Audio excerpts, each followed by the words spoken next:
제가 10년 좀 전에요. 우리 부목사로 있을 때 우리 청년들을 데리고 네팔이라는 곳에 선교 여행을 간 적이 있습니다. 이 네팔의 수도가 카투만두예요. 카투만두인데 그 선교사님이 사역을 했던 곳은 카투만두로부터 한 30km 정도 떨어진 시골 마을이었습니다. 이 30km 정도면 우리 여기서 우리 교회에서 수원 정도 거리가 한 30km 정도 될 것 같아요. 그러니까 뭐 차로 가면 50분, 1시간이면 충분히 갈 수 있는 거리인데 이 네팔이 얼마나 열악한 곳인지요. 차로 6시간을 가고 6시간을 갔는데도 중간밖에 못 가고, 그나마 그때가 비가 너무 많이 와가지고 길이 끊어져 버린 거예요. 나머지 6시간은 걸어서 갔습니다. 그래서 12시간을 걸렸어요. 30km를 가는데 12시간을 걸렸습니다. 그러니까 아침 8시에 정확히 출발했는데 밤 8시에 정확하게 들어갔어요. 그만큼 이제 아주 청년들이 아주 굉장히 큰 고생을 하면서 갔습니다. 그런데 이 도착한 마을은 더 열악했어요. 이 산속의 마을인데 수도 시설이 없어요. 수도 시설이 수도 꼭지 그런 게 없습니다. 그러니까 어떻게 물을 하느냐? 그냥 땅에다가 파이프를 박아요. 그러면 산 위에서 내려오는 물이 파이프 통해서 나옵니다. 그러니까 그걸로 이제 세수하고 뭐 샤워도 하고 씻고 이렇게 하는 거예요. 이 전기는 들어와요. 전기는 들어왔는데 저희가 첫째 날 가니까 불이 들어와 있더라고요. 굉장히 반가웠는데 그날 저녁에 전기가 나가버렸습니다. 저희가 왔다 갔다 한다고 그래요. 그런데 저희가 한 5일 정도 있었는데 첫날 나가더니 5일날 나갈 때 들어오더라고요. 그래서 전기 혜택을 한 번도 못 봤어요. 그래서 전기가 없는 곳에서 지냈고, 그리고 이제 산속이다 보니까 나방 같은 거가 많은데 조금 과장을 하면 크기가 새만해요. 새. 얼마나 큰지 나방이 그 통로에 이제 저희 숙소 머무는 숙소 통로에 이 새만한 게 다 벽에 다 붙어 있어요. 그러니까 이 복도를 나가는 것이 얼마나 이게 위험스러운지, 무슨 쥐레밭인 것처럼. 그러니까 아이들이 이제 청년들이 대학생들을 데리고 간 너무 이제 고통스러운 것이죠. 고통스러웠어요. 그래서 첫날 밤에 이제 기도회를 하는데 매일 밤 기도회를 했거든요. 그래서 하루 어떻게 지는지 나누고 이렇게 했는데 첫날 밤에 한 청년이 막 펑펑 울어요. 여학생이 펑펑 울면서 목사님 저 집에 데려다 달라고, 집에 가야 되겠다고 막 우는 거예요. 야, 얼마나 난감하든지 12시간 걸려서 왔는데 오늘 밤에 집에 데려다 달라고 하니까 이거 되지를 않잖아요. 그러죠. 그래도 감사하게도 저희가 이제 갈 때 큰 비닐을 어렵게 가져갔거든요. 그래서 그 마을에 비닐하우스를 설치를 했어요. 그 마을의 최초의 비닐하우스래요. 역사상 최초의 비닐하우스를 세우고 거기서 이제 커피 나무를 한다고 하는데, 그래서 비닐하우스를 하나 세우고, 또 그 마을에 이제 학교가 있는데 산 위에 있어요. 그야말로 산 위에. 그래서 산 위에 올라가서 등산하듯이 산 위에 올라가서 이제 거기 있는 아이들하고 함께 놀고 또 찬양도 가르쳐주고 이렇게 또 선교 활동, 선교사님 하는 것들을 돕고 왔습니다. 저희들 이제 우리 어르신들이 학교를 갈 때 한 20리 30리 걸어갔다는 말 하시잖아요. 거기가 그렇더라고요. 너 어디서 왔니? 그러니까 저 뒤편 산에서 왔어요. 그러니까 산을 2개 건너서 오는 친구들도 있어요. 맨발로.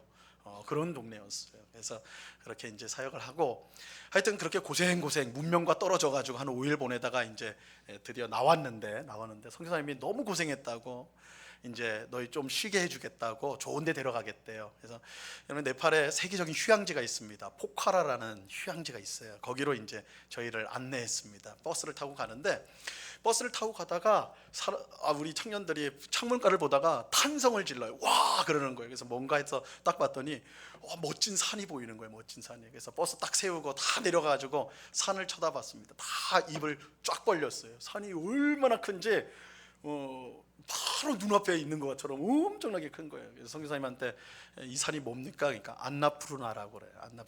안나푸르나가 높이가 8,000m입니다. 8,000m. 그러니까 이 포카라 가는 길에 있는데 한 30 몇십 킬로 떨어져 있는 곳에 산이 있어요. 근데 워낙 산이 높으니까 바로 앞에 있는 것처럼 보여요. 그러니까 한라산이 2,000m가 채 안 되거든요. 그거 이제 4배 높이니까요. 몇십 킬로가 떨어져 있는데도 바로 눈앞에 있는 것처럼 얼마나 큰지 다들 입이 딱 벌어져 가지고 와 이러는 거예요. 와 이러는 거예요. 그 고대 사람들이요, 높은 산을 보면서 뭐라고 생각했냐면 저 높은 산에는 신들의 집이 있을 것이다. 신들이 그곳에서 살 것이다. 왜냐하면 이 산이 너무나 압도적이고, 그죠? 그 크기가 압도적이고 신비롭고 너무나 아름다우니까 여 위에는 분명 신의 집이 있을 것이다. 신들이 살 것이다. 이 고대인들이 그렇게 생각을 했거든요. 제가 그 안나푸르나를 보면서 그럴 수도 있겠구나. 너무나 진짜 압도적이고 아름답고 신비한 그 모습에 그런 생각을 가졌습니다. 아마 우리 성도님들도 여행하다가 엄청나게 아름다운 또 큰 산을 보든지 어떤 깊은 계곡을 보든지 아니면 넓은 바다를 볼 때에, 그런 자연물을 볼 때에 참 그 압도감을 느끼고 또 신비로움을 가지면서 참 대단하다, 이런 느낌들을 한 번씩 가져보셨을 것입니다. 오늘 설교 본문인 시편 121편에서 시편 기자가요, 이 산에 대해서 이야기를 합니다. 산에 대해서 얘기를 해요. 자, 오늘 본문 1절 말씀을 보시기 바랍니다. 1절을 우리 같이 함께 읽겠습니다. 시작. 내가 산을 향하여 눈을 들리라. 나의 도움이 어디서 올까? 자, 시편 기자는 내가 산을 향하여 눈을 들리라 이렇게 말하고 있어요. 여기서 이 눈을 든다라는 말은 집중해서 주목해서 본다라는 거예요. 시편 기자가 내가 지금 산을 주목해서 봅니다. 여기서 산은 사실은 우리는 하나의 산처럼 보이지만 여기는 복수형이에요. 산들을 봅니다 이렇게 하는 게 맞겠죠. 산들을 봅니다, 주목해서 봅니다 이렇게 말합니다. 그러면서 질문을 해요. 산들을 주목해서 보면서 질문을 하는데 나의 도움이 어디서 올까? 나의 도움이 어디서 올까? 라고 질문을 해요. 시편 기자가 왜 이런 질문을 했는지 알려면 그가 지금 보고 있는 산들이 어떤 산인지를 알아야 합니다. 시편 기자가 지금 주목하고 있는 산은 어떤 산일까요? 사실은 학자들이 여기에 대해서 많은 연구를 했어요. 어떤 산일까? 그런데 많은 학자들이 일치되게 주장하는 바는 이 산은, 시편 기자가 지금 주목하고 있는 산은 하나님의 성전이 있는 예루살렘의 산일 것이다. 예루살렘의 산이다. 이렇게 주장을 합니다. 이 산을 성경은 시온산이라고 부르죠. 여러분 성경에 보면 시온산이란 말이 이제 나오는데, 이 시온산은 예루살렘이 있는 산을 시온산이라고 불러요.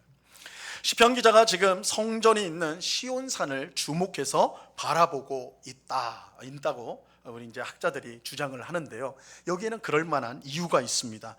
여러분 성경에 보시면요, 시편 121편에 제목이 붙어 있어요. 1절 바로 위에 뭐라고 써져 있어요? 뭐라고 써 있어요? 성전에 올라가는 노래라 이렇게 돼 있죠. 만약에 없는 분은 지금 빨리 서점에 가서 교환해 오셔야 되는 거예요. 그러니까 있어야 됩니다. 성전에 올라가는 노래다. 시편 120편부터 134편까지 모두가 성전에 올라가는 노래라는 제목을 가지고 있어요. 표제어라고 하는데 제목을 가지고 있습니다. 이 시편들은 아마도 이스라엘 백성이 절기를 맞아 성전이 있는 예루살렘을 향해 갈 때 그 길에서 불렀던 노래인 것으로 보입니다. 이스라엘 백성은 1년에 3번 성전에 모이게 되어 있어요. 성전에 가야 합니다. 6월절, 그리고 오늘 우리가 지금 이제 기념하는 맥주 감사, 맥주절, 그리고 초막절, 이렇게 6월절, 맥주절, 초막절에 예루살렘 성전에 가서 하나님께 예배를 드려야 했습니다.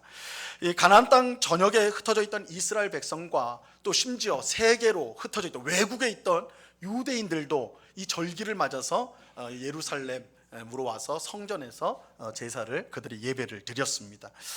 여러분 요즘에는 고속도로도 잘 돼 있고 KTX도 있고 비행기도 있어서 장거리 여행이 그렇게 어려운 건 아니에요. 오히려 장거리 여행하면 마음이 설레기도 하죠. 짧은 여행보다 긴 여행 간다 그러면 마음이 설레기도 하고 그렇죠. 하지만 이 고대에는 먼 여행을 한다라는 것, 그것은 그야말로 목숨을 건 여행이었습니다. 목숨을 건 여행이었어요. 길도 당연히 좋지 않고 뭐 우리처럼 이렇게 번듯한 길이 있는 게 아니에요. 길도 좋지 않고 먼 여행을 하면 며칠을 걸려 가야 되는데 숙박 시설이 있어야 될 거 아니에요. 그리고 호텔, 모텔 뭐 이런 게 있어야 될 거 아니에요. 그런 것들도 제대로 돼 있지 않았어요. 그러니까 자는 것도 이게 잘못해버리면 노숙해야 되는 경우도 빈번했던 것이죠. 제일 위험한 것은 곳곳에, 특별히 산속에 도사리고 있던 도적대들이었어요. 강도떼들. 그러니까 치안이 워낙 불안정하니까 뭐 그때 경찰이 있어서 뭐 지키고 이런 게 아니거든요. 그러니까 도적대들이 곳곳에 있었습니다. 그러니까 장거리 여행을 한다는 것은요, 너무너무 불편할 뿐만 아니라 너무너무 위험하였어요. 하지만 이런 위험에도 불구하고 이스라엘 백성들은 하나님을 예배하기 위해서 그 먼 길을 마다하지 않고 예루살렘을 향해 모여들었습니다. 그들이 그 위험한 여행을 하면서 불렀던 이 찬송이 오늘 읽은 본문인 121편을 비롯하여 120편부터 134편까지의 성전에 올라가는 노래입니다. 그들은 성전에 올라가는 노래를 부르면서 고단하고 위험한 여행을 견딜 수가 있었던 거예요. 그래서 여러분 한번 오늘 댁에 돌아가셔서 시편 120편부터 134편까지 한번 읽어보세요. 뭐 얼마 안 걸려요. 시편이 다 짧기 때문에 얼마 걸리지 않는데, 이게 이스라엘 백성들이 그 험난한 길, 두려운 길, 공포의 그 길을 가면서 불렀던 찬송이구나. 이것은 우리가 인생을 여행으로 비유하는데 하나님 나라를 향해 가는 여행객, 순례객인 우리가 불러야 될 또한 찬송이기도 하거든요. 한번 그런 감정을 가지고, 마음을 가지고 한번 이 시편을 읽어보시기 바랍니다. 그런데 성전에 올라가는 이 노래라는 제목을 통해서, 이 표제어를 통해, 제목을 통해서 우리는 오늘 본문에서 시편 기자가 주목하여 보고 있는 산이 시온산이라는 것을 알 수가 있어요. 여러분, 오늘 이 제목을 잘 보세요. 성전에 들어가는 노래가 아니에요. 그죠? 성전에 내려가는 예배도 아닙니다. 성전에 올라가는 노래예요. 성전에 올라가는 노래. 왜 성전에 올라갈까요? 그 이유는 성전이 있는 예루살렘이 어디에 있어요? 산에 있어요. 언덕에 있단 말이에요. 높은 언덕에 있단 말이에요. 그러니까 당연히 성전으로 올라가는 노래일 수밖에 없는 것입니다. 그러므로 시편 기자가 지금 주목하여 보고 있는 산은 시온산이라고 할 수 있고, 그곳에 성전이 있기 때문에 하나님이 계신 산이라고 말할 수가 있습니다. 그렇다면 시편 기자가 산을 주목하여 보면서 나의 도움이 어디서 올까라고 질문한 이유를 우리는 분명히 알 수가 있습니다. 시편 기자가 질문한 것은 몰라서 그런 게 아니에요. 정말 나의 도움이, 내가 이렇게 어렵고 힘든데 나의 도움이 어디서 올까? 어디로부터 내가 도움을 얻을 수 있을까? 몰라서 한 게 아니에요. 시편 기자는 이미 답을 알고 있어요. 그러니까 시편 기자는 사실은 자문자답을 하는 거예요. 자기가 질문하고 자기가 답을 하는 것이죠. 이것은 자기가 확신한 바를 고백하기 위해서, 자신의 확신을 분명하게 드러내기 위해서 그런 것입니다. 시편 기자는 나의 도움이 어디서 올까? 이렇게 질문한 다음에 답을 2절에서 합니다. 2절 말씀 같이 읽겠습니다. 시작. 나의 도움은 천지를 지으신 여호와에게서로다. 시편 기자가 시온산을 주목하여서 보면서 나의 도움이 어디서 올까라고 질문한 이유가 있습니다. 그것은 우리의 도움이 오직 시온산에 계신 하나님에게서 오기 때문입니다. 이것이 시편 기자가 시온산을 주목하여 본 이유예요. 또 이것이 시편 기자와 이스라엘 백성이 그렇게 힘들고 고난하고 또한 위험천만한 여행을 감수하면서 시온산 예루살렘으로 모여든 이유입니다. 우리의 도움이 오직 시온산에 계신 하나님에게서 오기 때문입니다. 시편 기자는 우리의 도움이 시온산에 계신 하나님에게서 오는 이유를 우리에게 밝혀줘요. 그 이유가 뭐냐? 하나님께서 천지를 지으신 창조주이시기 때문입니다. 하나님이 천지를 지으신 창조주라는 고백은 성전에 올라가는 이스라엘 백성의 가장 핵심적인 신앙 고백이었다고 할 수가 있어요. 그 이유는 천지를 창조하는 일이 참신과 거짓 우상을 구별하는 결정적인 기준이 되기 때문입니다. 자, 예레미야서 10장 10절과 11절 말씀인데요. 우리 이 말씀 같이 한번 읽어보겠습니다. 시작. 오직 여호와는 참 하나님이시요 살아계신 하나님이시요 영원한 왕이시라. 그 진노하심에 땅이 진동하며 그 분노하심을 이방이 능히 당하지 못하느니라. 너희는 이같이 그들에게 이르기를 천지를 짓지 아니한 신들은 땅 위에서 이 하늘 아래에서 망하리라 하라. 오직 여호와는 참 하나님이요 살아계신 하나님이라고 하면서 천지를 짓지 아니한 신들은 망하리라 이렇게 말씀하고 있습니다. 참 하나님, 살아계신 하나님은 어떤 하나님이에요? 천지를 창조하신 창조주 하나님이에요. 참 신은 창조주 하나님이에요. 천지를 만들지 않은 신은 망할 우상이에요.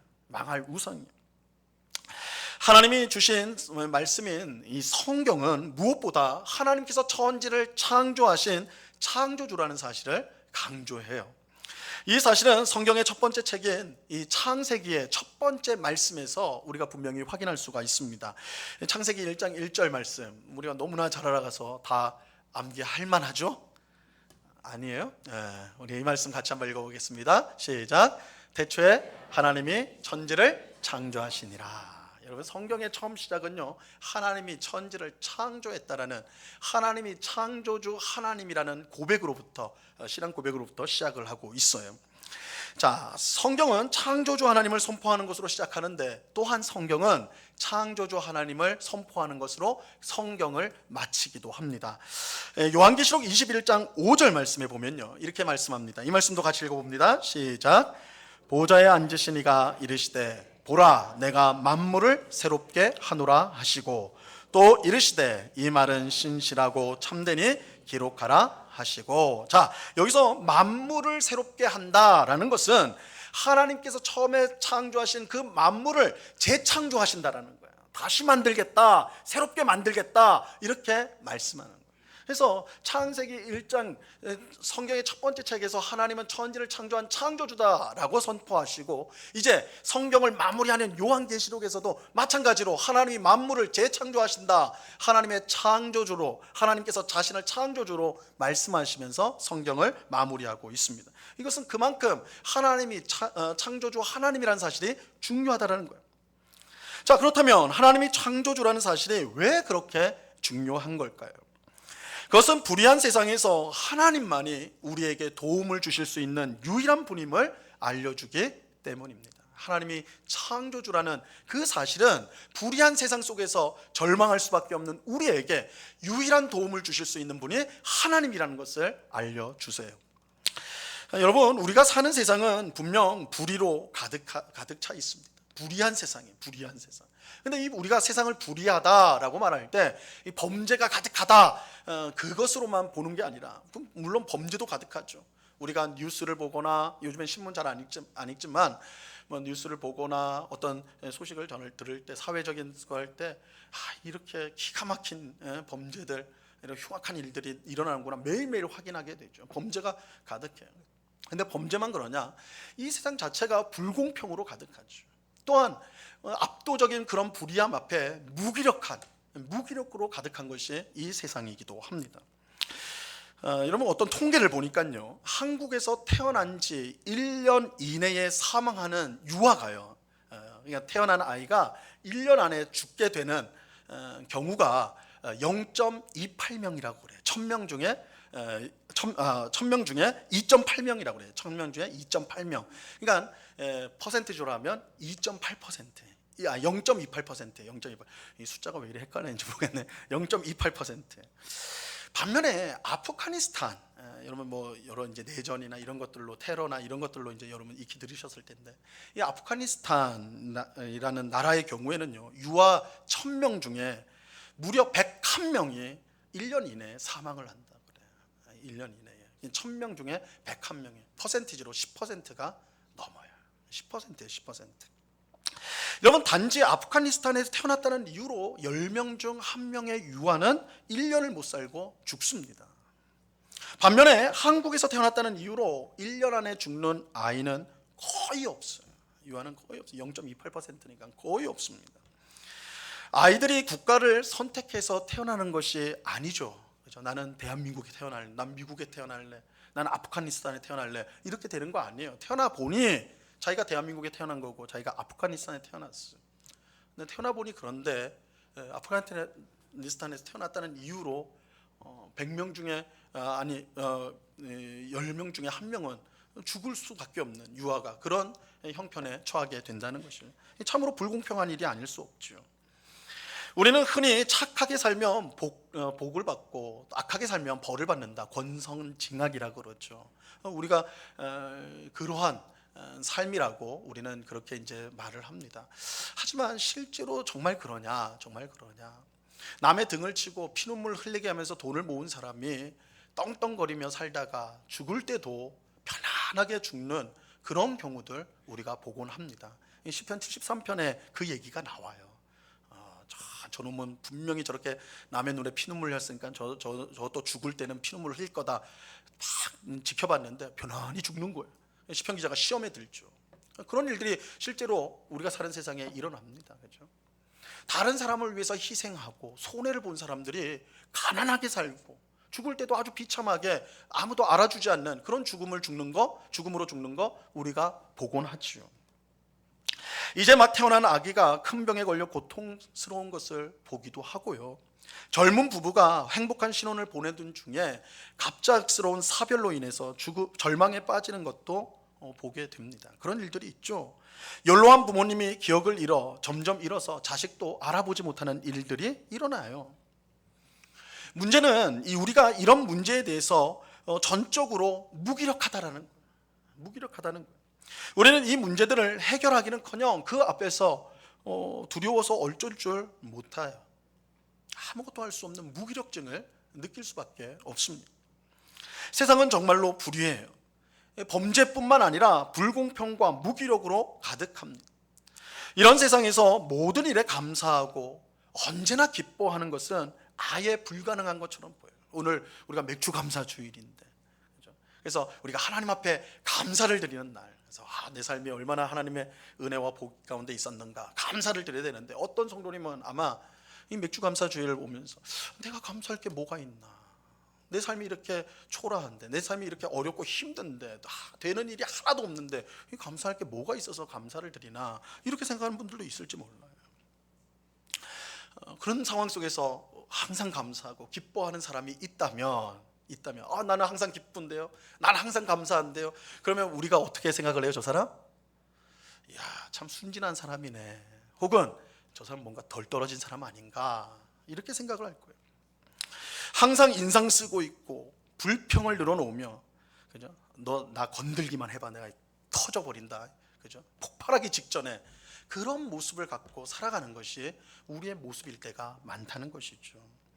우리가 불의한 세상에 살고 있기 때문입니다. 자, 그렇다면 이러한 불의한 세상에서 우리는 어디서 도움을 얻을 수가 있을까요? 어디서 도움을 얻어서 항상 감사하며 기뻐하며 살 수가 있을까요?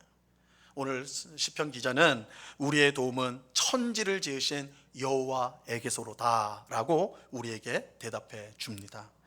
불의한 세상에서 사는 우리에게 도움을 주실 수 있는 분, 그래서 우리로 하여금 감사케 하고 찬송하는 삶, 기뻐하는 삶을 살 수 있게 하는 분은 오직 한 분, 천지를 지으신 하나님밖에 없다라고 말씀하고 있는 것입니다. 하나님께서 천지를 지으신 창조주라는 사실이 왜 그렇게 중요한가? 첫째로, 두 가지로 보겠는데요. 첫째로, 하나님께서 자신이 창조한 세상 안에 속해 있지 않다는 것을 알려주기 때문에 그런 것입니다. 하나님은 이 세상을 만든 분이지 이 세상 속에 속한 분이 아닙니다. 그렇게 하나님은 불의한 세상 속에 갇혀 있지 않고 그것에 연루되거나 엮여 있지 않고 오히려 그것 밖에서 능히 고칠 수가 있는 분이십니다. 여러분, 우리 죄인을 구원하기 위해 왜 하나님의 아들이신 예수님께서 우리와 같은 사람이 되어 세상에 오셔야 했을까요? 그냥 우리 중에 정말 도덕적으로 윤리적으로 아주 훌륭하고 뛰어난 성인, 그죠? 그런 성인을 뽑아가지고 그 사람이 우리를 구원토록 하면 안 됐는가? 하나님이 굳이 자기 아들을 보내야 될 이유가 뭔가? 우리 중에 훌륭한 사람 뽑아서 하면 되지 않는가? 이렇게 생각할 수 있어요. 당연히 안 돼요. 왜냐하면 모든 사람이 죄인이기 때문에 그래요. 모든 사람이 죄인이에요. 죄인이 죄인을 구원할 수가 없어요.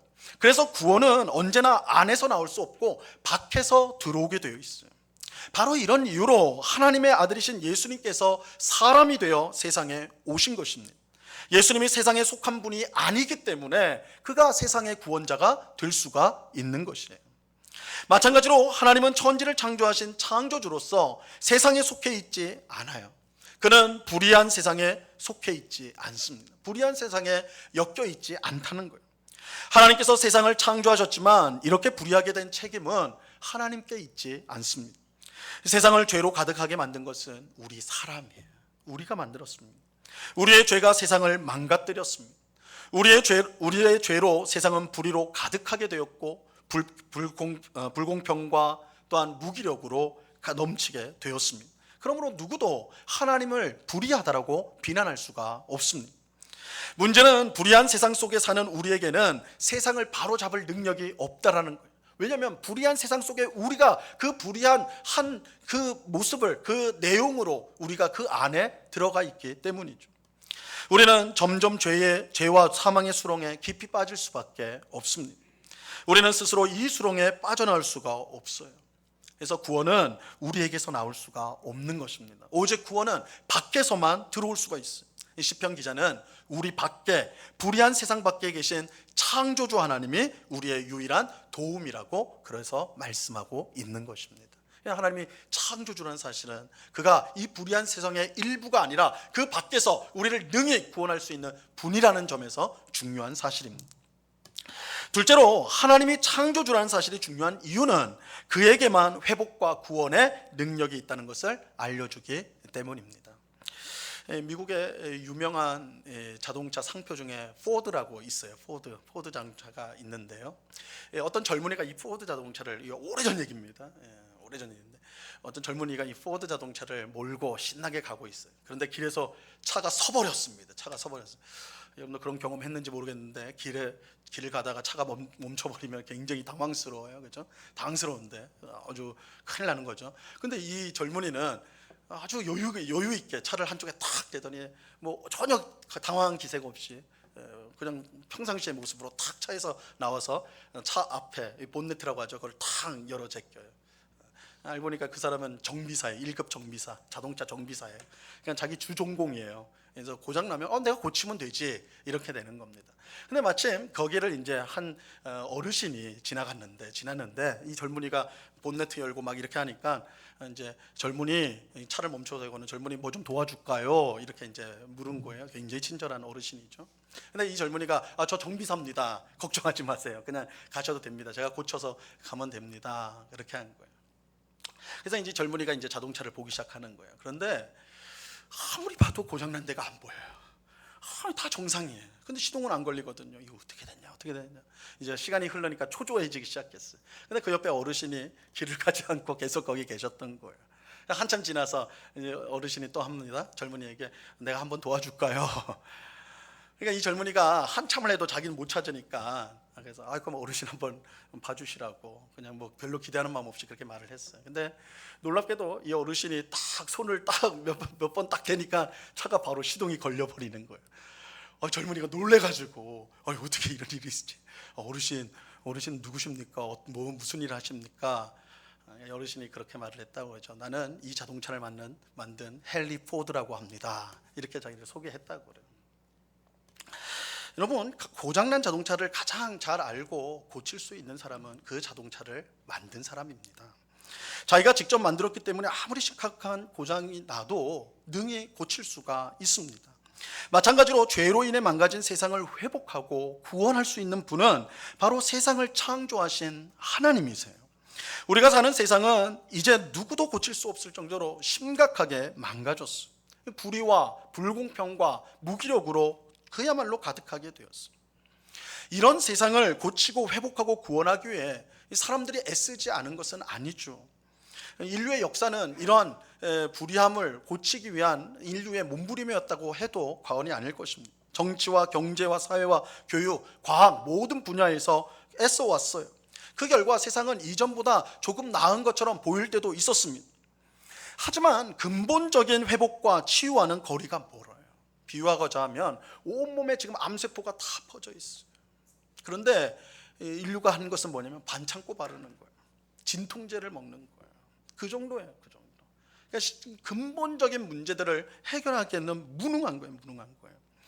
불의와 불공평, 무기력으로 가득한 세상은 오직 이 세상을 창조하신 능력을 가진 창조주 하나님만이 고치고 구원할 수가 있는 것입니다.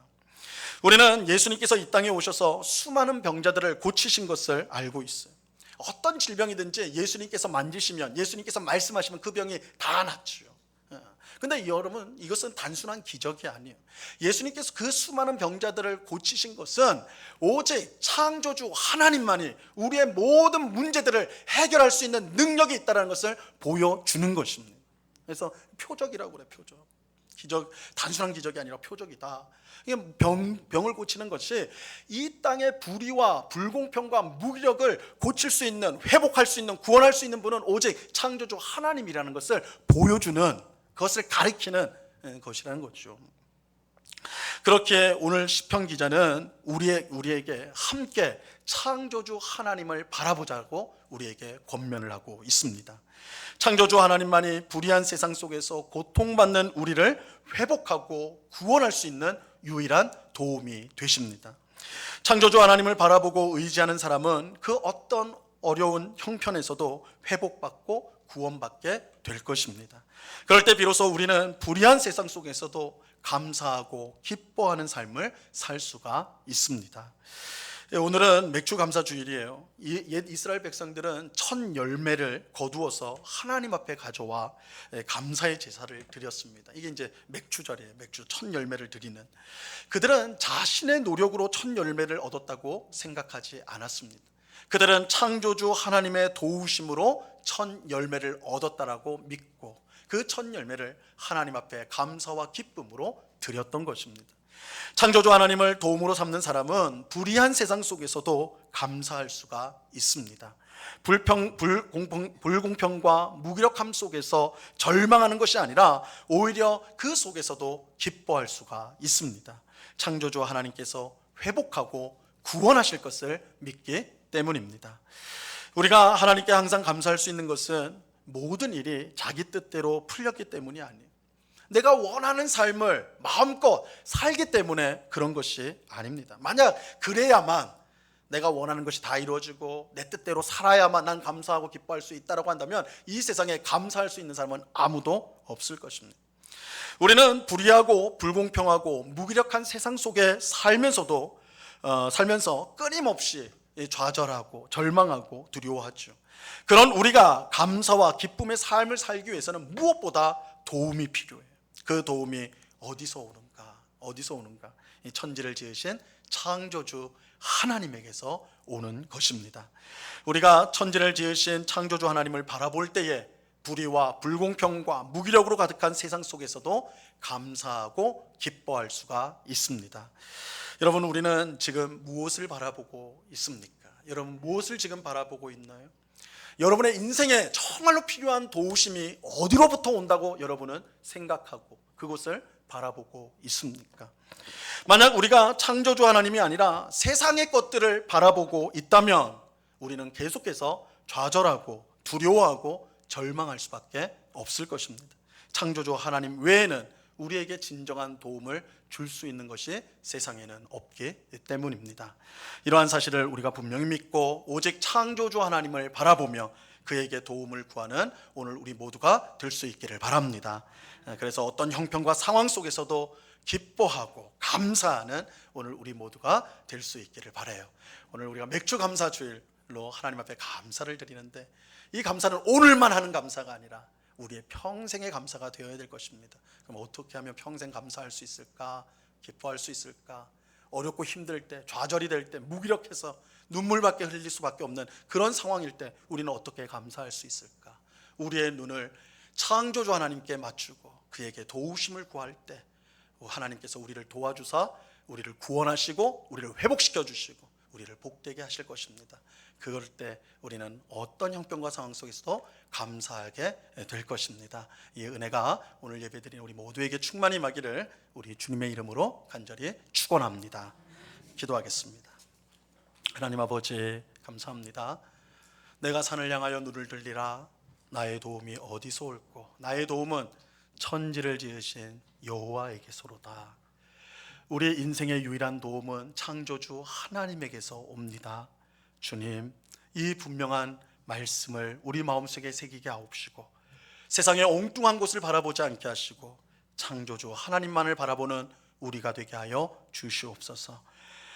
불의로 가득한 이 세상, 불공평과 또한 어찌할 수 없는 무기력함으로 가득한 이 세상 속에서도 우리가 그저 근심하고 그저 염려하고 그저 무기력하게 있는 것이 아니요, 우리의 유일한 도움이신 하나님을 바라보고 하나님께 도우심을 구함으로 모든 어려움들을 이겨내고 오히려 하나님께 감사와 찬송의 삶을 힘있게 살아가는 복된 주의 백성들이 되도록 주님 주장해 주시옵소서. 오늘 맥주감사 주일 예배로 하나님 앞에 감사를 드리는 모든 성도들이 이렇게 평생 하나님을 바라보고 그 도우심을 구함으로 언제나 감사하는, 범사에 감사하는, 그래서 하나님께 영광을 돌리는 저희 모두가 되도록 은혜를 내려 주시옵소서. 우리 주님께 감사하오며 예수 그리스도 이름으로 기도드리옵나이다.